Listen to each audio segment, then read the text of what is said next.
જ વિશ્વાસ તમામ પક્ષો દાખવી રહ્યા છે। હાલ બારડોલીથી પ્રભુ વસાવાની પ્રતિક્રિયા પણ સામે આવી રહી છે। સાંભળીએ શું કહેવું છે તેમનું। બારડોલી લોકસભાનું ચૂંટણીનું પરિણામ આવી ગયું છે અને જે બારડોલી લોકસભાના ભાજપના ઉમેદવાર પ્રભુભાઈ જીતની પાસે પહોંચી ગયા છે ત્યારે આપણી સાથે પ્રભુભાઈ જોડાયા છે। તેમની સાથે સીધી વાત કરવાનો પ્રયત્ન કરીશું।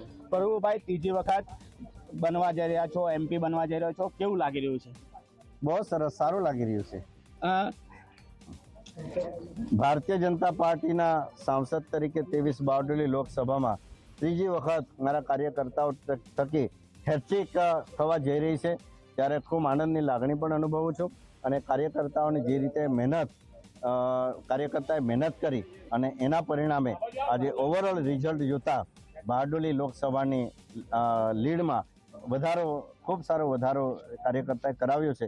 એના માટે કાર્યકર્તાઓનો આભાર માનું। તમારા પ્રદેશ અધ્યક્ષ સી આર પાટીલની જે પેજ પ્રમુખની જે પદ્ધતિ છે કેટલી કારગર સાબિત થઈ છે?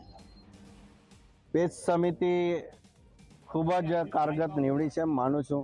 ભલે પરિણામ આગુ પાછું ક્યાંક ઘસરકો લાગ્યો હશે પણ અમારું ભારતીય જનતા પાર્ટી જે નેટવર્ક છે સરકારની યોજનાઓને ધરાતલ પર ઉતારવા માટે નહીં કે ફક્ત મત લેવા માટે જ ઘરે ઘરે જઈને દરવાજા ખટખટાવીને વ્યક્તિગત યોજનાના લાભો અપાવવા માટે મારી પેજ સમિતિના કાર્યકર્તાએ કામ કર્યું છે।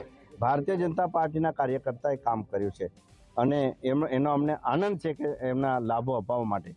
પણ લોકશાહી છે, મતદાન થયું, આજે કાઉન્ટિંગ થઈ રહ્યું છે, જે કંઈ જનાધાર આવ્યો છે, જે પરિણામ આવ્યું છે એને નમન અને વંદનપૂર્વક કાર્યકર્તાઓને અભિનંદન અને મતદારોનો પણ અભિનંદન સાથે એમણે સ્વીકારીએ છીએ। કેટલી લીડ જશે?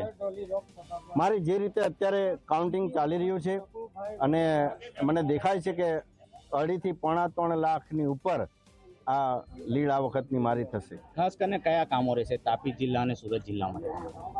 મારે સુરત, તાપી અને સાથે આખી 23 બારડોલી લોકસભામાં જે કંઈ સાંપ્રત સમયની જરૂરિયાત પ્રમાણે લોકો કામો લઈને આવતા હોય છે અમે કલેક્ટિવલી ડિસિઝન લેતા હોય કે સમાજ ઉપયોગી કયા કામો દર વર્ષે કોઈ ને કોઈ કામોની પ્રાયોરિટી નક્કી કરવાની થતી હોય છે તે અમે નક્કી કરતા હોય છે। અને રૂરલ વિસ્તારમાં જ્યારે ફર્યો ત્યારે યુવાઓ તરફથી ખાસ લાઇબ્રેરીની રજૂઆત આવી તો લાઇબ્રેરી પર મારે ફોકસ કરવું છે અને સ્વિમિંગ પુલ કે આપણે પાણીમાં સેલ્ફ બચાવ વિદ્યાર્થીઓ કે કોઈ પણ માનવી પોતાનો બચાવ કરી શકે એના માટે સ્વિમિંગ પર મારે ફોકસ કરવાનો આ વખતનો ટાર્ગેટ છે। આ હતા બારડોલી લોકસભાના ભાજપના ઉમેદવાર જેઓ 2.5 લાખથી વધુ લીડનો દાવો કરી રહ્યા છે। નરેન્દ્ર ભુવે, ચિત્રા, જી મીડિયા, તાપી।